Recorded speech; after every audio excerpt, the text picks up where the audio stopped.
একবার ভাবুন তো আপনাকে যদি -18 ডিগ্রি সেলসিয়াস তাপমাত্রার একটা ফ্রিজার রুমের মধ্যে আটকে রাখা হয় তাহলে ঠিক কতক্ষণ আপনি সার্ভাইভ করতে পারবেন।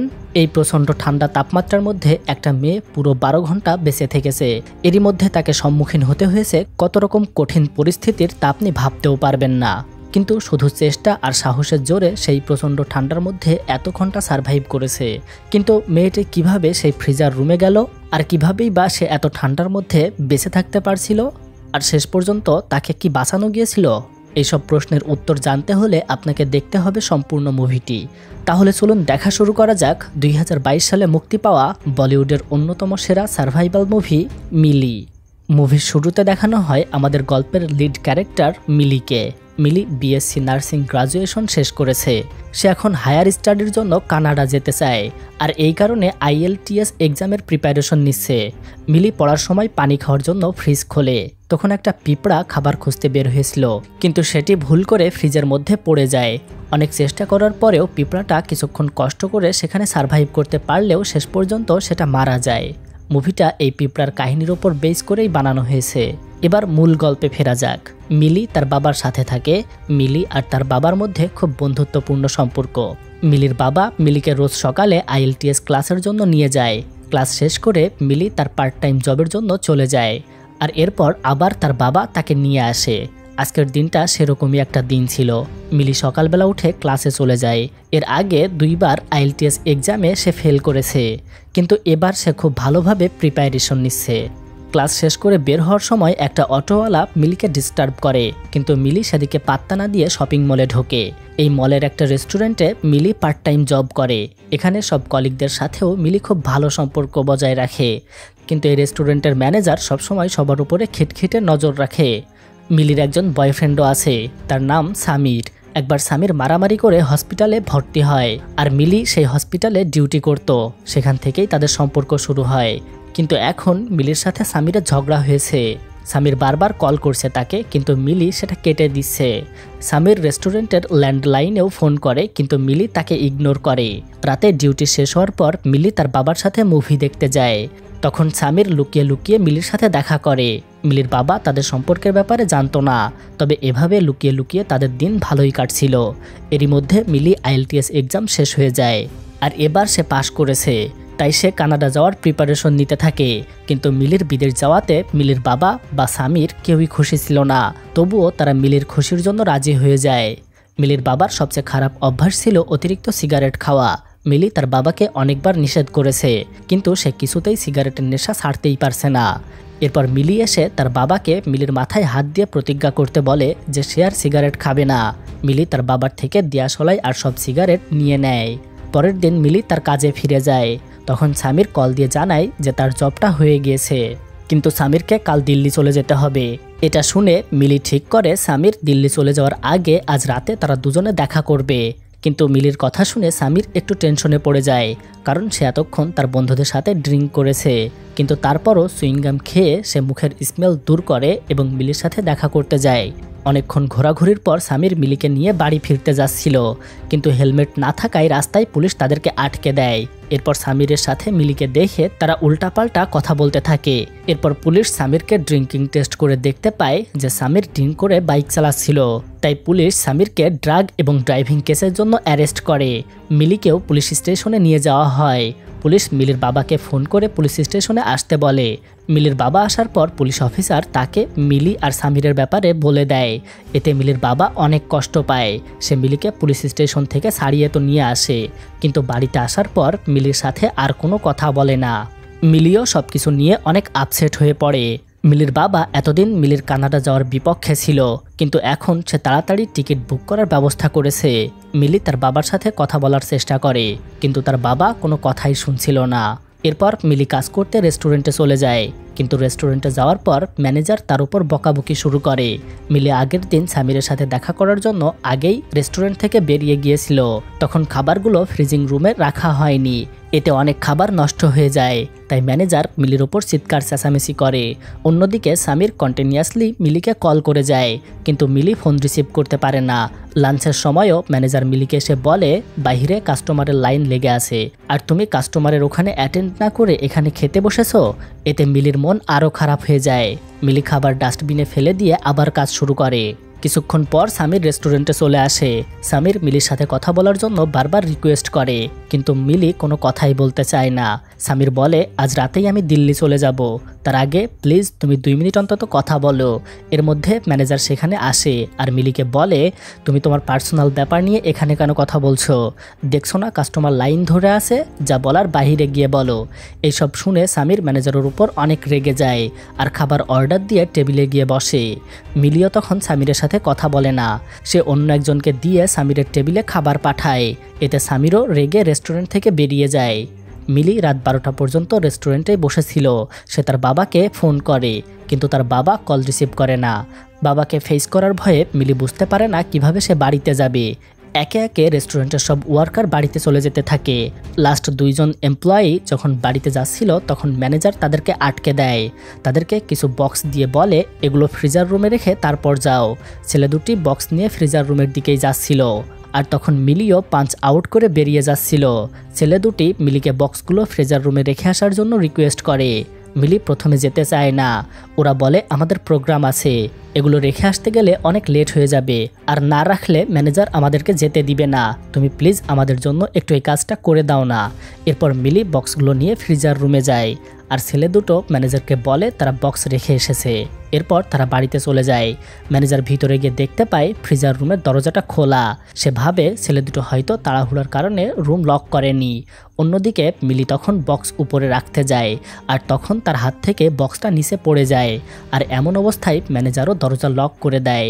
দুইটা জিনিস একসাথে হওয়ায় কেউই বুঝতে পারেনি কোনটা কিসের শব্দ হয়েছে। মিলি বুঝতে পারেনি যে কেউ দরজা আটকে দিয়েছে, আর ম্যানেজারও বুঝতে পারেনি যে মিলি ফ্রিজার রুমেই আছে। এরপর manager punch out list check করে দেখতে পায় যে সবাই বেরিয়ে গিয়েছে। ম্যানেজারও সব লাইট অফ করে বেরিয়ে পড়ে। আসলে মিলি কিন্তু ঠিকই পাঞ্চ আউট করেছিল, আর এই কারণে ম্যানেজার বুঝতেই পারেনি যে মিলি এখনও ভিতরে আছে। মিলি বক্স থেকে পড়ে যাওয়া খাবারগুলো তুলছিল। হঠাৎ লাইট অফ হয়ে যাওয়া দেখে মিলি বুঝতে পারে যে সবাই চলে গিয়েছে। মিলি দৌড়ে দরজার কাছে যায়, কিন্তু গিয়ে সে দেখে দরজাটা লক করা। মিলি চিৎকার করে সবাইকে ডাকতে থাকে, কিন্তু কেউ তার আওয়াজ শুনতে পাচ্ছিল না, কারণ পুরো রেস্টুরেন্টে কেউ ছিল না। আর মিলি একা ওই ফ্রিজার রুমের মধ্যে আটকে পড়ে থাকে। মিলি ফ্রিজার রুমে একটা সুইচ দেখতে পায়। এরপর সে লাইট অন করে ম্যানেজারকে কল করতে যায়, কিন্তু পকেটে হাত দিয়ে দেখে তার কাছে কোনো ফোন নেই। সে তার বাবাকে কল করার পর ভুলে সেই ফোনটা রেখেই চলে এসেছিল। মিলি অনেকক্ষণ দরজা ধাক্কায়, কিন্তু কোথাও কোনো সাড়া শব্দ পাওয়া যায় না। মিলি বুঝতে পারে এই মুহূর্তে তাকে সাহায্য করার জন্য এখানে কেউ আসবে না, যা করার তার নিজেকেই করতে হবে। মিলি একটা ট্রলি নিয়ে দরজায় ধাক্কা দিয়ে দরজা ভাঙার চেষ্টা করে, কিন্তু ফ্রিজার রুমের দরজা অনেক শক্ত হওয়ায় সেটা ভাঙার মতো মিলির শক্তি ছিল না। প্রচণ্ড ঠান্ডার কারণে মিলি সেরকম কোনো শক্তি প্রয়োগও করতে পারছিল না। অন্যদিকে সামির দিল্লি যাওয়ার জন্য বেরিয়ে পড়ে, কিন্তু সে বাস স্টপে গিয়ে মিলিকে বারবার ফোন করতে থাকে, কিন্তু মিলির ফোন কিছুতেই রিসিভ করতে পারে না। মিলির বাড়ি ফিরতে এত রাত হচ্ছে দেখে মিলির বাবাও অনেক টেনশন করতে থাকে। মিলির বাবা মিলির ফ্রেন্ডের কাছে ফোন করে এবং সে মিলির ব্যাপারে তাদের কাছে জানতে চায়, কিন্তু সে বলে মিলি তো আজকে আগেই বেরিয়ে গিয়েছে। এরপর মিলির ফ্রেন্ড তাদের বাকি কলিগদের কাছে মিলির ব্যাপারে খোঁজ নেয়, কিন্তু কেউই এক্স্যাক্টলি কিছুই বলতে পারে না। যেহেতু সবার শেষে ম্যানেজার রেস্টুরেন্ট থেকে বের হয়, তাই তার কাছে কল করে মিলির ব্যাপারে খোঁজ নেওয়া হয়, কিন্তু তিনি বলেন মিলি আমার আগেই পাঞ্চ আউট করে বেরিয়ে গিয়েছে, আর অফিস থেকে বের হওয়ার পর কে কোথায় যাবে সেটা তো আমার জানার কথা না। মিলির ফ্রেন্ড মিলির বাবাকে ফোন করে জানায় যে কেউই মিলির ব্যাপারে কিছুই জানে না, আর মিলি অনেক আগেই অফিস থেকে বেরিয়ে গিয়েছে। এইসব শুনে মিলির বাবা মিলিকে ফোন দেয়, কিন্তু মিলির ফোন তো সেই টেবিলের উপর রাখা ছিল, তাই তিনিও কল করে মিলিকে পায় না। অন্যদিকে -12°C তাপমাত্রায় মিলি ঠান্ডায় জমে যাচ্ছিল। তার নাক কান লাল হয়ে যেতে থাকে এবং সে হাতে পায়ে কোনো শক্তি পাচ্ছিল না। হঠাৎ মিলি তার পকেটে হাত দিয়ে একটা কাগজ দেখতে পায়। মিলির মনে পড়ে এই শপিং মলের একটা সিনেমা হল রয়েছে। রাত 12:30টার সময় সিনেমা দেখা শেষ করে এখান থেকে মানুষ বেরিয়ে যায়। মিলি তাড়াতাড়ি হাতে একটা ট্রে নেয় আর দরজায় শব্দ করতে থাকে। হেল্প হেল্প বলে সে চিৎকার করতে থাকে, কিন্তু এত মানুষের ভিড়ে কেউই মিলির কথাই শুনতেই পারছিল না। শেষ পর্যন্ত একটা বাচ্চা মেয়ে মিলির দরজা ধাক্কানোর শব্দ শুনতে পায়, কিন্তু মেয়েটি যখন তার বাবার কাছে বলে তখন মিলি দরজায় শব্দ করা বন্ধ করে দেয়। মেয়েটির বাবা ভাবে সে হয়তো ভুল শুনেছে, তাই তাকে নিয়ে সে চলে যায়, আর মিলির শেষ আশাও নিভে যায়। অন্যদিকে মিলির বাবা মিলিকে খুঁজতে মলে আসে, কিন্তু ততক্ষণে মলের সবকিছু বন্ধ হয়ে গিয়েছে, সবাই বেরিয়ে গিয়েছে, লাইটও অফ করে দেওয়া হয়েছে। এছাড়াও মিলিকে না পেয়ে তিনি সেখান থেকে চলে যায়, আর মিলির অবস্থা তখন আরও খারাপ হয়ে যায়। মিলি চোখ বন্ধ করে পড়ে থাকে। হঠাৎ করে তার সামনে ছোটবেলায় তার বাবার সাথে কাটানো মুহূর্ত ভেসে ওঠে। মিলি চোখ খুলে তাকায়। এদিকে রুমের তাপমাত্রা আরও কমতে থাকে। তখন -16 ডিগ্রি তাপমাত্রায় পৌঁছে যায়। মিলির হাত পা আরও বেশি জমে যাচ্ছিল, নাক কান দিয়ে তার রক্ত বের হতে থাকে। মিলি তার ব্যাগের মধ্যে রেগুলার একটা জামা খুঁজে পায়, যেটা পরে সে রেস্টুরেন্টে এসেছিল। মিলি ওই জামাটা কেটে সেটা টেপ দিয়ে তার হাতে পেঁচায় যাতে ঠান্ডা একটু কম লাগে, কিন্তু ফ্রিজার রুমের ঠান্ডা আরও বাড়তে থাকে। তখন মিলির চোখ ফ্রিজার রুমের ওপরে একটা কুলিং ফ্যানের ওপরে পড়ে।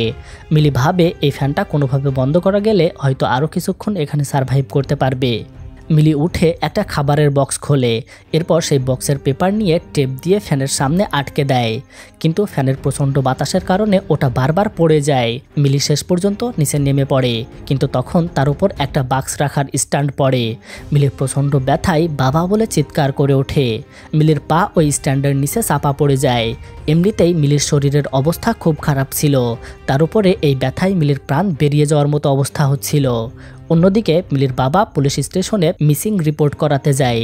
পুলিশ স্টেশনে সেই পুলিশ অফিসারই ছিল যে আগের দিন রাতে সামির আর মিলিকে ধরেছিল। পুলিশ অফিসার বলে, আপনার মেয়ে তার বয়ফ্রেন্ডের সাথেই আছে, আগে সেখানে গিয়ে খোঁজ নিন। মিলির বাবা বলে মিলি ওরকম মেয়েই নয়, সে রিপোর্ট লেখাতে চায়, কিন্তু পুলিশ অফিসার তাকে সামিরের অ্যাড্রেস দিয়ে বলে আগে ওখানে খুঁজে আসুন, তারপর যদি না পান তখন রিপোর্ট নেব। এরপর মিলির বাবা সামিরের বাড়িতে যায়।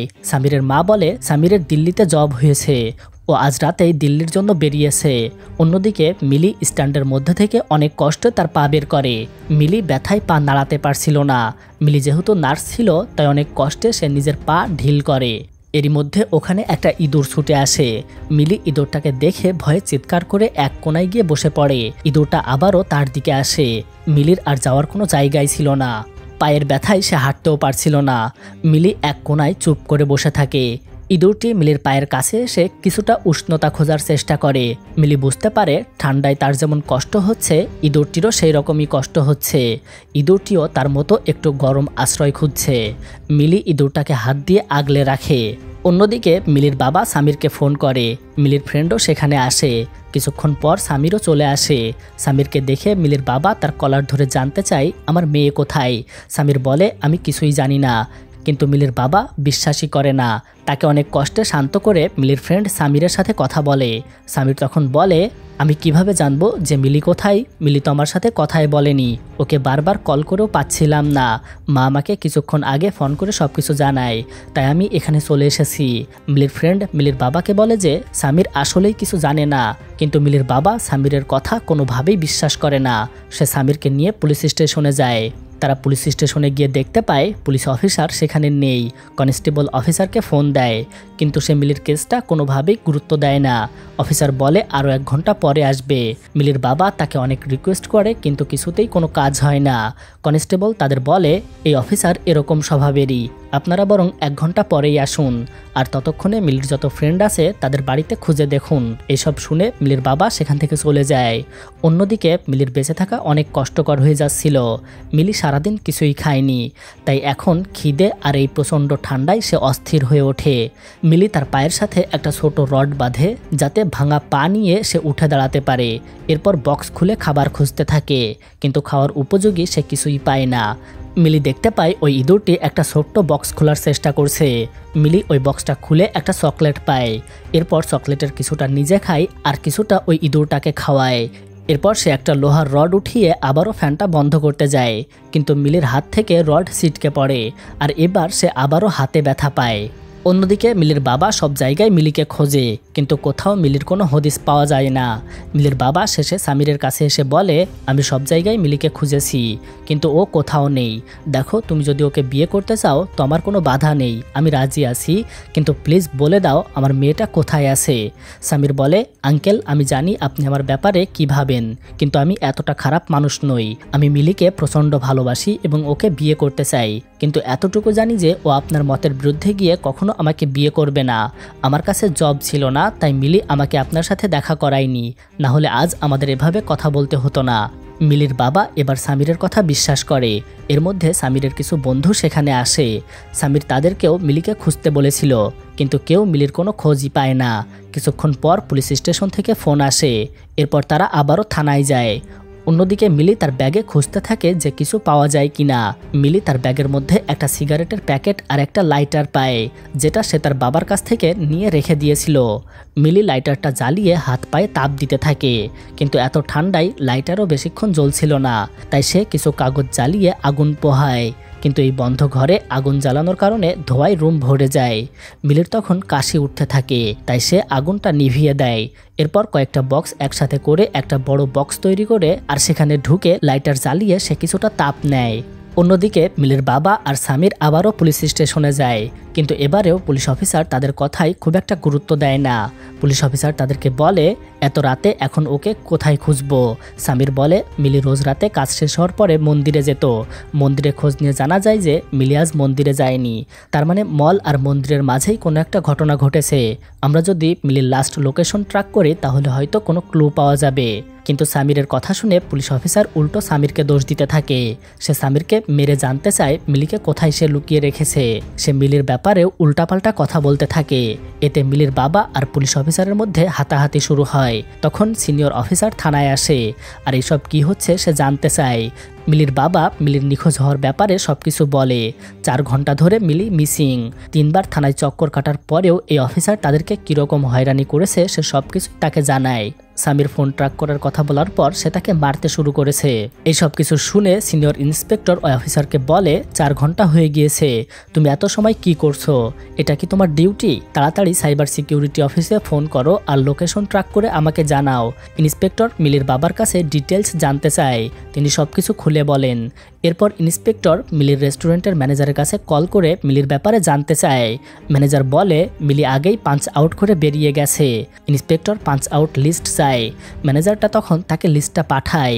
সামির ইন্সপেক্টরকে বলে, মিলি প্রতিদিন কাজ শেষ করে মন্দিরে যেত, তাতে যাই হয়ে যাক ওর শরীর খারাপ থাকলেও ও ঠিকই মন্দিরে যেত, কিন্তু আজ সে কোথাও যায়নি। ইন্সপেক্টর বলে, ডিটেলস অনুযায়ী মিলি পাঞ্চ আউট করেছে আর সে মন্দিরেও যায়নি, তার মানে মলের আশেপাশেই কিছু একটা হয়েছে। ইন্সপেক্টর জিজ্ঞেস করে, মিলির সাথে কারো কোনো ঝগড়া বা ঝামেলা হয়েছে কিনা। মিলির বাবা বলে, এরকম কিছুই হয়নি। তখন সামিরের বন্ধু ওই অটোওয়ালার ব্যাপারে তাদেরকে জানায়। ইন্সপেক্টর বলে, কোন অটোওয়ালা? সামির বলে, মলের সামনে এক অটোওয়ালা 2-1বার মিলিকে ডিস্টার্ব করেছিল। ইন্সপেক্টর বলে, ওই অটোওয়ালার কাছে চলো, হয়তো ওখান থেকে কোনো ক্লু পাওয়া যাবে। এরপর তারা সবাই বেরিয়ে পড়ে। কিছু দূর যাওয়ার পর সামিরের হঠাৎ মনে পড়ে রেস্টুরেন্টে যে ছেলেটা মিলিকে শেষবার দেখেছিল সে হয়তো কিছু জানতে পারে। তাই সামির বাকিদের অটোওয়ালার লোকেশনে পাঠিয়ে দিয়ে নিজে ওই ছেলে দুটোর বাড়িতে যায়। অন্যদিকে মিলির হাত অনেকক্ষণ ঠান্ডার মধ্যে এক জায়গায় রেখে দেওয়ার কারণে হাত সেখানে আটকে যায়। মিলি তখন অনেক কষ্টে হাতটা ছাড়ায়, কিন্তু এতে তার হাতের চামড়া অনেকটা ছিলে যায়। মিলি বক্স থেকে বের হয়ে দেখে ইঁদুরটি ঠান্ডার কারণে মরে গিয়েছে। মিলি এরপর তার সারা শরীরে টেপ দিয়ে পেঁচিয়ে রাখে। এরপর ফ্যানের দিকে এটা ওটা ছুঁড়ে মারতে থাকে যাতে ফ্যানটা কোনোভাবে বন্ধ হয়ে যায়। এদিকে সাইবার সিকিউরিটি থেকে পুলিশ অফিসারের ফোনে কল আসে। কনস্টেবল অফিসারকে বলে, কিন্তু সে তার কথায় কোনো গুরুত্ব দেয় না। সাইবার সিকিউরিটি থেকে বারবার কল করা হচ্ছিল। অফিসার তখন বিরক্ত হয়ে ফোনটা রিসিভ করে। এরপর বলে লোকেশন হোয়াটসঅ্যাপে পাঠিয়ে দিতে। তারা হোয়াটসঅ্যাপে লোকেশন পাঠায়, কিন্তু অফিসার লোকেশন চেক না করে গান শুনতে শুরু করে। কনস্টেবল লোকেশন দেখার ট্রাই করে, কিন্তু কোনো লাভ হয় না। অন্যদিকে সিনিয়র ইন্সপেক্টর ওই অটোওয়ালাকে ধরে মিলির ব্যাপারে জিজ্ঞেস করে, কিন্তু অটোওয়ালা আর ওখানকার আশেপাশের লোক বলে তারা কিছুই জানে না। ওদিকে সামিরও ওই ছেলে দুটোকে খুঁজে বের করে।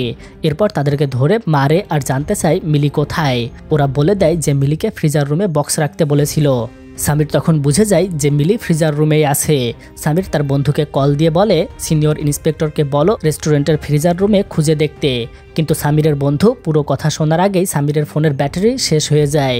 সামির আবার বাইক নিয়ে ছোটে, কিন্তু রাস্তায় তার অ্যাক্সিডেন্ট হয়ে যায়। অন্যদিকে মিলি অনেক কষ্টে একটা ফ্যান বন্ধ করতে পারে। এরপর সে অন্য ফ্যানটা বন্ধ করার চেষ্টা করতে শুরু করে।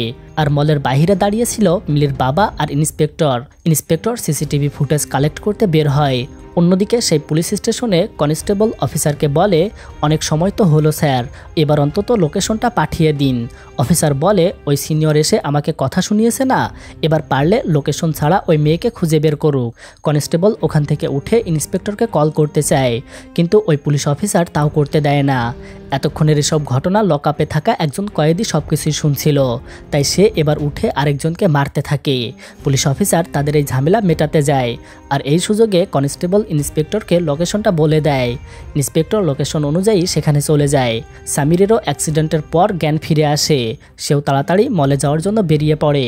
মিলির বাবা মলের সামনে থেকে চলেই যাচ্ছিল, তখন ওখানকার সিকিউরিটি গার্ড তার কাছে জানতে চায় কি হয়েছে। মিলির বাবা সবকিছু খুলে বলে। সিকিউরিটি গার্ড তার মেয়ের ফটো দেখতে চায়। মিলির বাবা ফটো দেখানোর পর গার্ড বলে আপনারা কি সব জায়গায় খুঁজে ফেলেছেন? মিলির বাবা বলে হ্যাঁ, আমরা সব জায়গাতেই খুঁজেছি। তখন গার্ড বলে আমার মনে হয় আপনার মেয়ে হয়তো মল থেকে বেরই হয়নি।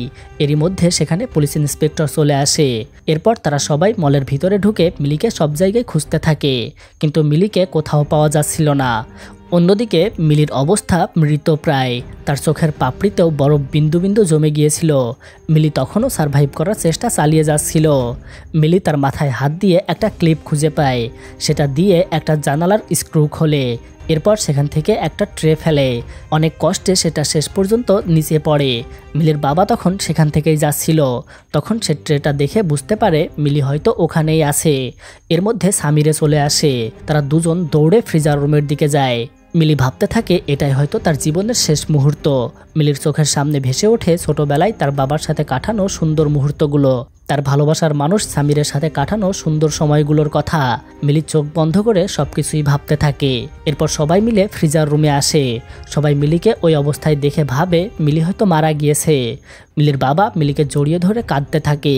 তখন মিলি হাত নাড়ে আর আস্তে করে বাবা বলে ডেকে ওঠে। এরপর মিলিকে নিয়ে তাড়াতাড়ি হসপিটালে যাওয়া হয়। ডাক্তার বলে মিলি ঠিক আছে, তার রিকভার হতে কিছুটা সময় লাগবে, আর একটু দেরি হলে হয়তো তাকে বাঁচানো সম্ভব হতো না। কিন্তু সবচেয়ে আশ্চর্যের বিষয় হলো মানুষ -17 ডিগ্রি সেলসিয়াস তাপমাত্রায় এসির ঠান্ডা সহ্য করতে পারে না, কিন্তু আপনার মেয়ে -18 ডিগ্রি সেলসিয়াস তাপমাত্রায় 5 ঘন্টা ওই রুমে কিভাবে থেকেছে। আপনার মেয়ে সত্যিই অনেক সাহসী। সকালে ওই পুলিশ অফিসার ইন্সপেক্টরকে ফোন করে বলে সাইবার সিকিউরিটি থেকে ফোন এসেছিল, তারা লোকেশন পাঠিয়েছে। ইন্সপেক্টর বলে তুমি সবেমাত্র লোকেশন পেয়েছো? জানো তোমার জন্য আজকে ওই মেয়েটার জীবন চলে যেতে পারতো। তোমার মতো খারাপ পুলিশ অফিসারদের কারণেই মানুষ এখন পুলিশের ওপর বিশ্বাস করে না। তুমি ওখানেই থাকো, আমি এসে তোমার ব্যবস্থা করছি। ইন্সপেক্টর ফ্রিজার রুমে অ্যালার্ম না লাগানোর জন্য রেস্টুরেন্টের ম্যানেজারকেও বকাবকি করে। কিছুক্ষণ পরে মিলির জ্ঞান ফিরে আসে। মিলির বাবা আর সামির তার সাথে দেখা করতে যায়। মিলি দেখে দুজনের মধ্যেও বন্ধুত্ব হয়ে গিয়েছে। মিলির বাবা বলে তাদের সম্পর্ক নিয়ে আর কোনো আপত্তি নেই। মিলিও খুশি হয়ে যায়। এরপর মিলি বলে সে কানাডা যাবে না, এখানেই সে সবার সাথে থাকবে। এটা শুনে মিলির বাবা আর সামিরও খুশি হয়ে যায়। এরপর মিলির বাবা মিলির জন্য মেডিসিন আনতে যায়। তখন ওই মলের সিকিউরিটি গার্ড আসে, সে মিলির ব্যাপারে জানতে চায়। মিলির বাবা জিজ্ঞেস করে আপনি কিভাবে এত শিওর ছিলেন যে মিলি মলের মধ্যেই আছে? গার্ড বলেন আমি 35 বছর ধরে এই মলের বাইরে কাজ করছি। প্রতিদিন কত রকম মানুষ ওখান থেকে যাওয়া আসা করে, কিন্তু আমার দিকে কেউ ফিরেও তাকায় না। আপনার মেয়ের সাথেও আমার খুব একটা কথা হতো না, কিন্তু আপনার মেয়ে প্রতিদিন মলে ঢোকার সময় আর বের হওয়ার সময় আমাকে দেখে একটা হাসি দিত, কিন্তু গতকাল বের হওয়ার সময় আমি তার হাসিটা দেখিনি। সেসব মানুষকে সবাই চোখের আড়াল করে রাখে, যেসব মানুষকে দেখে নেওয়াটা সামান্য হাসিও তাদের কাছে মূল্যবান, তারা তা ভুলতে পারে না। এসব বলে গার্ড সেখান থেকে চলে যায়। হঠাৎ সে পিছন ফিরে বলে আপনার মেয়ের নাম জানা হলো না। মিলির বাবা বলে তার নাম মিলি। আর এখানেই এই চমৎকার মুভিটা শেষ হয়ে যায়। এরকম অসাধারণ সব মুভির এক্সপ্লেনেশন ভিডিও দেখতে চাইলে আমাদের চ্যানেলটি এখনই সাবস্ক্রাইব করুন।